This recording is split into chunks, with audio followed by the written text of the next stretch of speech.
nefasto de Ernesto Zedillo, yo primero le pregunté a César Gutiérrez Priego ayer y me decía, ¿te refieres a Zedillo, el que uno de sus voceros está relacionado o estaba relacionado con el narco? ¿Te refieres a Zedillo, cuya familia política tenía nexos con el narcotráfico? Y mire que el abogado César Gutiérrez Priego sabe de estas cosas por el caso de su papá, el general Gutiérrez Rebollo, que fue perseguido en tiempos de Ernesto Zedillo. Y a la otra persona que se me ocurrió preguntarle fue al maestro Ricardo Sevilla, coordinador de investigaciones especiales en Regeneración MX y miembro de esta familia sin censura. ¿Cuál es el legado nefasto de Zedillo? Porque Zedillo debería de tener un tantito de madre y reservarse esas estupideces como las que ahora dice. Mi querido Ricardo, te saludo con mucho gusto. Querido Vicente, público memorioso, en efecto, hay que exponer una vez más a Ernesto Zedillo, pero hay que ir más a fondo, hay que hacer este ejercicio de la memoria que siempre estamos pidiendo aquí en Sin Censura. Y es que, como apuntó el gran ironista Jean-Paul Richter, la memoria es el único paraíso del que no podemos ser expulsados. Y en ese sentido, no hay que olvidar, público memorioso, Vicente, que Ernesto Zedillo tomó una decisión que hasta la fecha, hasta hoy, sigue lacerando las finanzas nacionales. Como tú bien dijiste, utilizar el Fondo Bancario de Protección al Ahorro. Ojo, utilizar, porque no es que él lo haya creado, no es que lo haya creado, lo creó su antecesor, al que traicionó, al que se refiere el presidente de la República.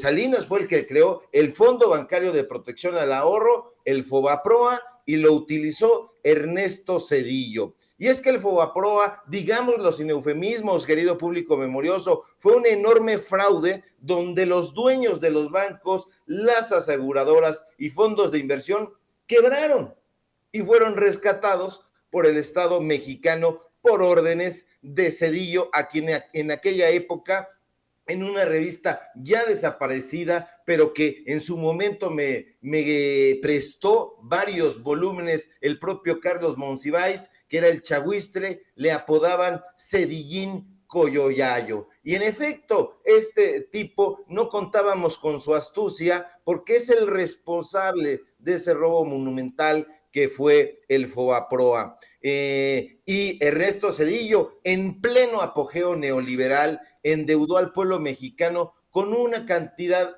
enorme que se calcula será terminada de pagar en 2070. Se trata de una estafa cuyo volumen no deja de aumentar en el mercado y por el cual hasta este momento ya se ha pagado más por los intereses que por el monto inicial de la deuda. Hay que recordarle, como pide el presidente de la República, a los jóvenes que hasta el día de hoy los trabajadores, las trabajadoras mexicanas, seguimos pagando más por una deuda que se generó hace más de 2 décadas. Y pagamos, digo, porque para salvar a los banqueros, esa clase privilegiada, la deuda del FOBAPROA se socializó.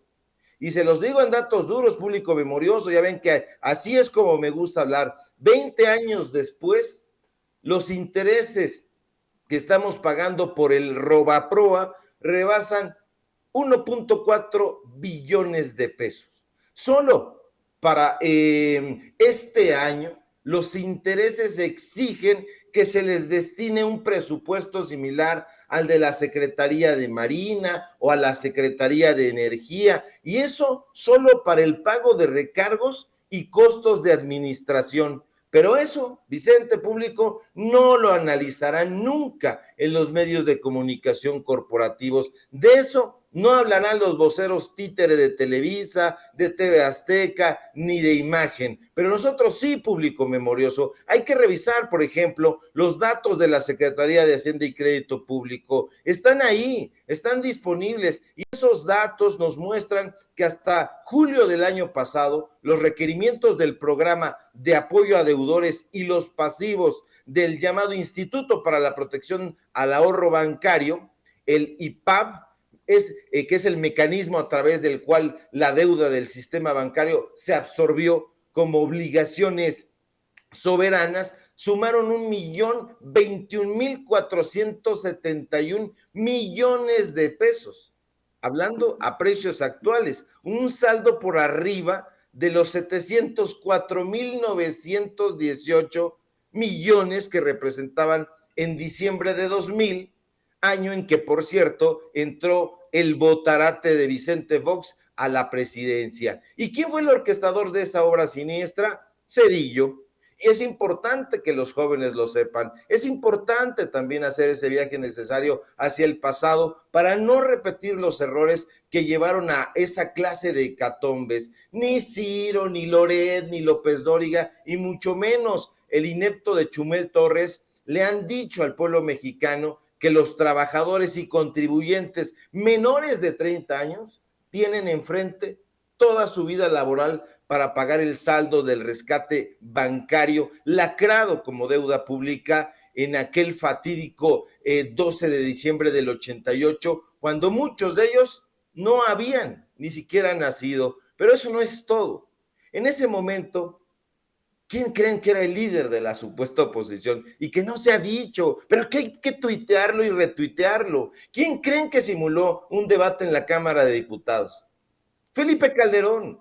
Sí, Calderón era el líder del grupo parlamentario de Acción Nacional. ¿Y qué hizo ese borracho intemperante? Lo de siempre, público memorioso, respaldar al revolucionario institucional para endosar a las finanzas públicas el manejo de la banca en la primera mitad de los años 90 del siglo pasado y que seguimos pagando. Ese es Calderón, Vicente, y ese es Ernesto Zedillo. Por eso se están respaldando, por eso están acaramelados retuiteándose. Este año las finanzas públicas deben o deberán entregar casi 40,000 millones de pesos, exactamente, tengo el dato duro, 38,683 millones de pesos más para el pago de intereses y comisiones de este rescate bancario a esa élite, lo cual no solo equivale a financiar una dependencia de Estado, sino que equivaldría a la mitad del presupuesto total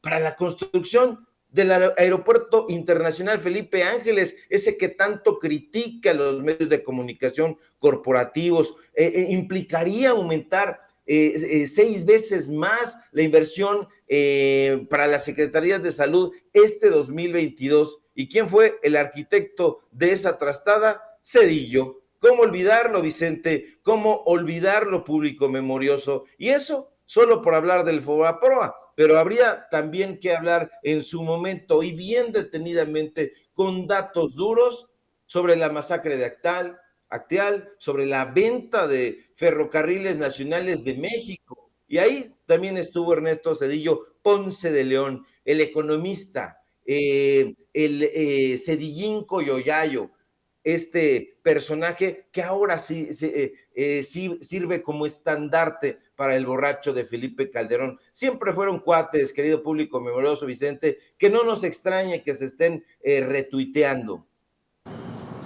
Fíjate,